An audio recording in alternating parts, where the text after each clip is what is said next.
And now, Joe Bob's Last Call and 2020 Texas Gladiators on TNT.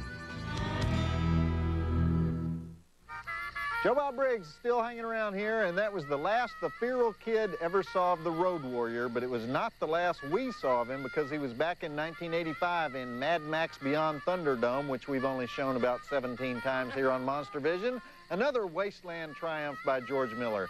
Great movie, though, capped off by that 13-minute chase scene at the end that took an eternity to film out there in the Australian desert and cost several injuries to stuntmen, by the way.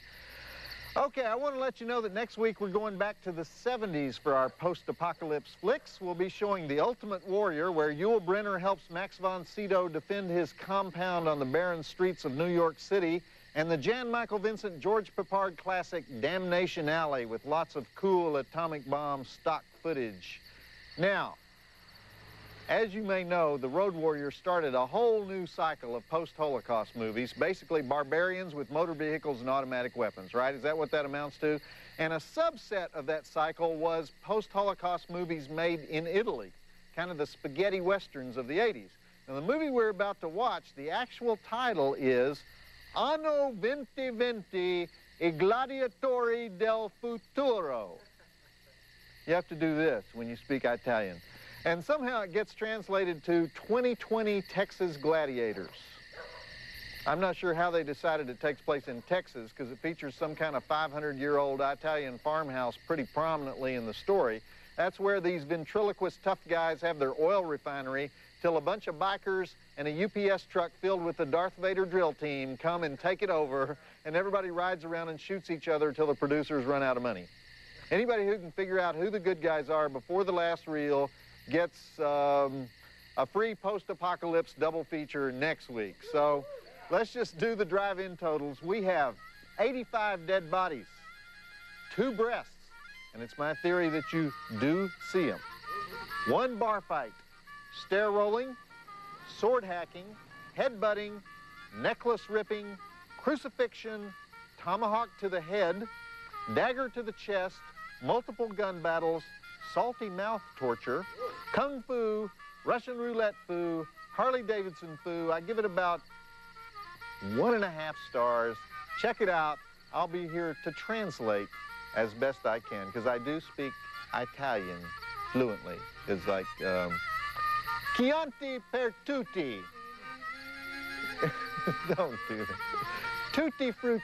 Tutti is a big word. Tutti frutti per Lolita. Benvenuto Bartolino. Hi, I'm Rusty, the MonsterVision mail girl. It's not an easy job, especially when Joe Bob says something really annoying, and I have to deliver 20 times as many letters from MonsterVision viewers. But don't worry, I work out 5 times a week to make sure I can handle anything you want to send my way. Come visit me at MonsterVision website, tnt.turner.com/MonsterVision, and I'll show you what I mean. See Rusty deliver the MonsterVision fan mail to Joe Bob Briggs every Saturday night on TNT.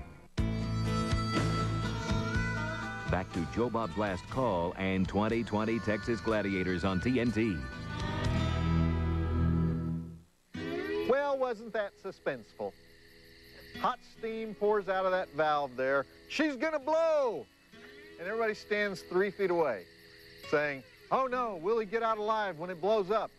And then they think everything's okay, but the vigilantes with the 80s makeup and the black UPS truck are actually right outside, right?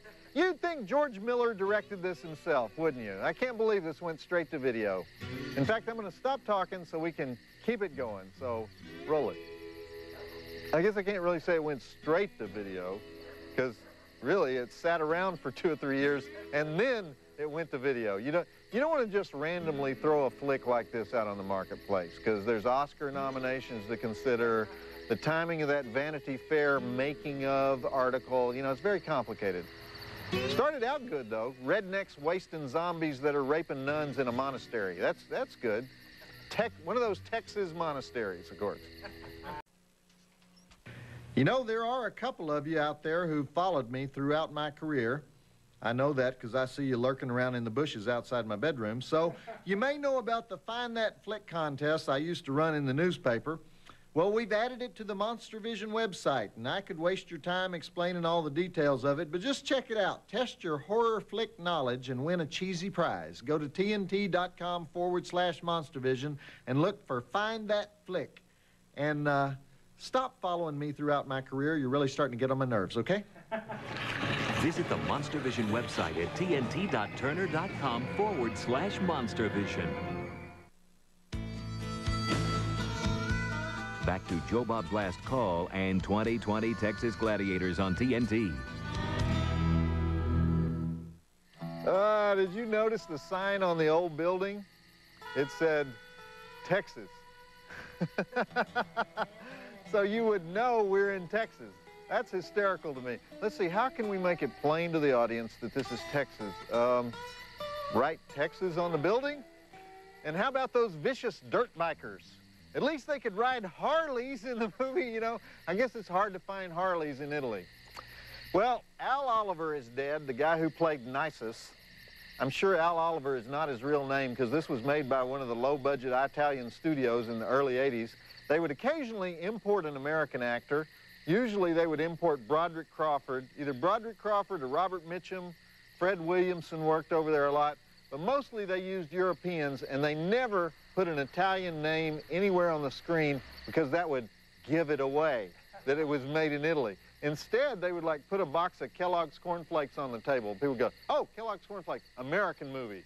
And in fact, did you see the guy in the movie in that lineup when they're out in the courtyard there? He had a T-shirt that reads Jersey Shore Hockey School, because, you know, of all the Texans who attend the Jersey Shore Hockey School. Actually, they didn't do that so much to sell the movie in America. They do that so that Italians will think the movie is American, because then they think, oh, possibly good movie, better box office, because Italians stopped supporting their own cinema a long time ago. They wouldn't even support Fellini the last 20 years of his life, and he was famous in Italy. The one exception in this movie is Sabrina Ciani, who plays Maida in the movie. Sabrina Ciani was so hot and so well known in Italy that you couldn't disguise her. But what was that movie where she plays the evil snake woman and the snakes crawl over her naked body and yowza? Woo. Anyhow, Al Oliver, or whoever that Italian actor was, is dead, and Nisus was the name in the movie. And it's too bad that Nisus realized after she got raped by the Hells Angels how easy it was to get out of those ropes. Okay, tell me if I'm seeing what I think I'm seeing in this next scene. Go. And we got a new character in that last part, too. Donald O'Brien as Dr. Evil, rounding out the international cast of Texans. You know, there just aren't that many things that are scary anymore, are there? Fortunately, one of them is our MonsterVision website, which is where we put the viewer mail we're too chicken to actually put on TV. Did you people have mothers that write this stuff? Good grief. You can also check out the weekly Playmate, provided your taste in centerfolds runs to scaly mutants and saber-toothed vixens. Just head on over to tnt.turner.com/MonsterVision, and when you get there, do me a favor, okay? Keep it in the ballpark area of borderline psychotic.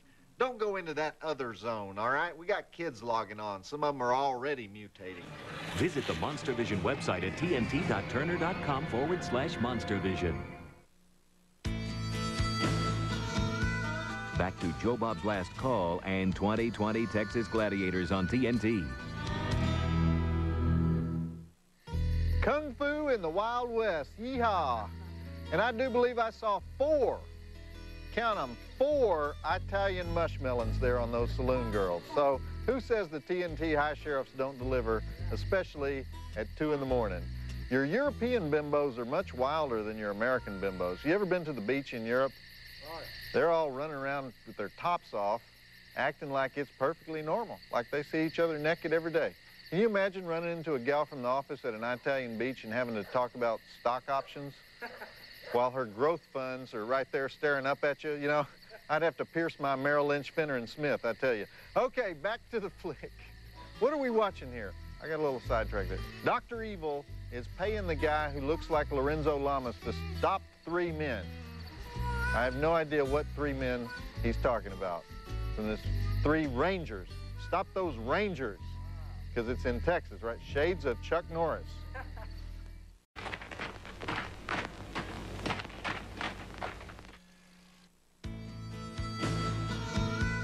Back to Joe Bob's Last Call and 2020 Texas Gladiators on TNT. One thing you do have in the Italian post-Holocaust flicks is great fight scenes. They don't flinch at anything over there. If somebody gets his throat slit, he gets his throat slit. You know what I mean? Anyway, the director on this baby is listed as Kevin Mancuso. But here at MonsterVision, we know who it is. We know that's one of the many pseudonyms for the great Aristide Massachese, who's probably made, what, 200 films. Action films, horror films, adventure films, films in every language in the world, including the great Grim Reaper, originally released as Anthropophagus, about the creepy guy who lives on the Greek island and eats tourists. And many of you know that the Grim Reaper was the very first movie that I ever reviewed.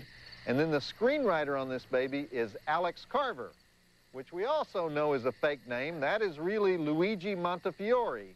And Luigi wrote one of the all-time great spaghetti westerns, The Violent Breed. And when he wrote it, though, he used the name George Eastman. So some people say that Luigi and Aristide co-directed this movie. The people who follow this sort of thing. So I hope you're confused by now. Aristide Massachese has a whole phone book full of pseudonyms. He probably works under 30 different names, including John Shadow, which I have a feeling is for his more erotic flicks, because he does do softcore porn. He uses the name Robert Vip. He uses the name Channa Lee Sun. I guess he uses that one when he wants people to think the movie was filmed in the Orient, when he has a lot of kung fu. Although if this is what it looks like when Italians try to carry off being American, I'd like to see them try to be Oriental. Okay, that's your lesson on the international cinema. Roll film. I think my favorite of all the Italian violent adventures, as they call them, is the title is Il Cacciatore di Squali. Eating chicken in a storm, I think is what that means. Great flick. All right, if you're going to write into us here at MonsterVision and share your gripes, your opinions, whatever, and you're a woman under 140 pounds, single, and you don't have any strong opinions about any of the most common vices that men have, then I want you to use my home address because it's quicker. So just send those letters. What? I cleared this. I can do this. I'm telling you, we had a 3-hour meeting about this. It's not an attempt to get Nookie on TV. Well, you don't have to use that word. Look. All right, look, I'm going to have to get back to you later. But meanwhile, just keep writing to us at 1010 Techwood Drive, Atlanta, Georgia, 30318, and emailing us at monstervision@turner.com. I like Superfly. What are you saying about Superfly? Why do you use that word? What's the implication there? Visit the MonsterVision website at tnt.turner.com/MonsterVision. Back to Joe Bob's Last Call and 2020 Texas Gladiators on TNT. Ha, ha, ha, ha, ha! The evil Nazi bald guy laugh. That may be the worst stage laugh in the history of the movies. Right here tonight on MonsterVision. But they just kind of pass Sabrina Ciani around like a piece of meat, don't they? My kind of macho guys in this movie. Oh, he's dead now. That means you're mine. You know? But did I hear the dialogue right in that scene? The guy who owns her now, after he says, now you're mine, he vows to kill the evil man who violated her. I'm going to make him pay. And she says, but there are dozens. Is that what she said? You know, those wacky Italians. Oh, honey, don't bother avenging my honor. Too many guys to kill. And like all Italian movies, this flick is dubbed. They don't even record sound when they make an Italian movie. Even the Italian actors are dubbed into Italian. Everybody's dubbed. They can make these actors speak any language in the world. They're the masters of the dubbed soundtrack. Okay, guns and motorcycles. Well, guns and dirt bikes. So let's go. We're about to go to East Texas, so roll it. Well, we're either going to East Texas or a wildlife reserve outside Rome, or the jungles of Botswana. I don't know. Wherever you want it to be. We'll just dub in the Botswanese later. Joe Bob doesn't get nearly as much hate mail as people think he gets. I know because I'm Rusty, the MonsterVision mail girl, and most of the letters I see are almost positive. I'm not counting the ones from TNT programming executives, because that's really not mail. Those are memos. Anyway, I do see your letters, and I do love every one of them. So come visit us at the MonsterVision website at tnt.turner.com/MonsterVision, or contact us the old-fashioned way at 1010 Techwood Drive, Atlanta, Georgia, 30318. You can even email us at monstervision@turner.com. Try to avoid phrases like lame, no-talent donkeys behind. You can't imagine how Joe Bob overreacts to those. See Rusty deliver the MonsterVision fan mail to Joe Bob Briggs every Saturday night on TNT.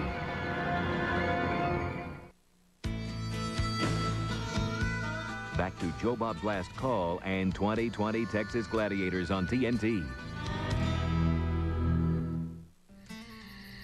Were those supposed to be Indians with the plastic teepees and the bad wigs? Oh, I know. Those are the famous East Texas Italian Indians, right? Must be from that Alabama Coushatta reservation down near Huntsville, right? The ones that will only agree to fight if you use reverse psychology on them. You are cowardly Indians. Those are harsh words, white man. The tips of our arrows are cold. Yellow belly, yellow belly, yellow belly. No man will die for a stranger. Sissy boy, sissy boy, sissy boy. Okay, we will fight for you. All right, as you know, if you've been keeping track of the drive-in totals, the body count is about to go way up, so roll it. The thrilling conclusion to 2020 Texas Gladiators. This is a post-Holocaust movie, isn't it? We ordered a post-Holocaust movie tonight. Has anybody mentioned World War III in this thing? Am I the only one paying attention here? I'll take that as a yes.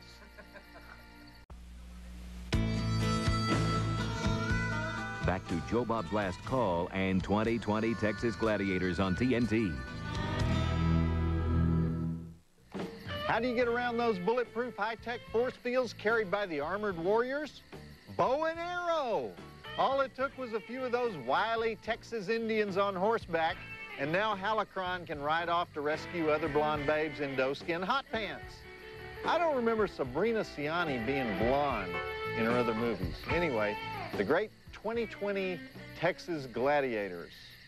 Before we get out of here, I want to remind you that next week, for those of you who just can't get enough post-apocalyptic cinema, we have two classics from the 70s, the early days of the post-apocalypse. The Ultimate Warrior, where Yul Brynner helps prevent Max von Sydow's tomatoes from being stolen, and Damnation Alley, where Jan Michael Vincent rides around with George Peppard and a decorative babe in a Tonka truck tank.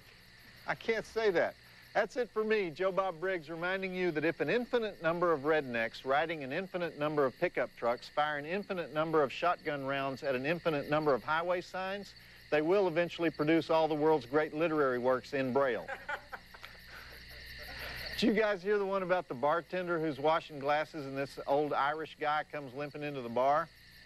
And the Irishman hoists his bad leg up over the bar stool, and he pulls himself up, and he's in a lot of pain, and he asks for a sip of Irish whiskey. And he looks down the bar, and he says, "Is that Jesus down there?" And the bartender nods, and so the Irishman tells him to give Jesus an Irish whiskey, too. Well, the next guy to come into the bar is an old Italian guy with a hunchback. He shuffles up to the bar stool, and he asks for a glass of Chianti. He also looks down the bar, and he asks if that's Jesus sitting down there at the end of the bar. And the bartender nods, and the Italian says to give him a glass of Chianti also. Well, the third guy to arrive is a redneck. He swaggers in, he hollers, "Barkeep, set me up a cold one." And, "Hey, is that God's boy down there at the end of the bar?" And the barkeep nods, and so the redneck tells him to give Jesus a cold one, too. So Jesus has his drinks, and he gets up to leave. He walks over to the Irishman, and he touches him, and he says, "For your kindness, you are healed." And the Irishman feels the strength come back to his leg, and he gets up and he dances a jig out the door. Well, Jesus, then he walks over and he touches the Italian guy, and he says, "For your kindness, you are healed." And the Italian feels his back straighten up, and he raises his hands above his head, and he does a flip all the way out the door. And Jesus walks over towards the redneck, and the redneck says, "Don't touch me, I'm on disability." Joe Bob Briggs reminding you that the drive-in will never die. What's the definition of cowboy foreplay?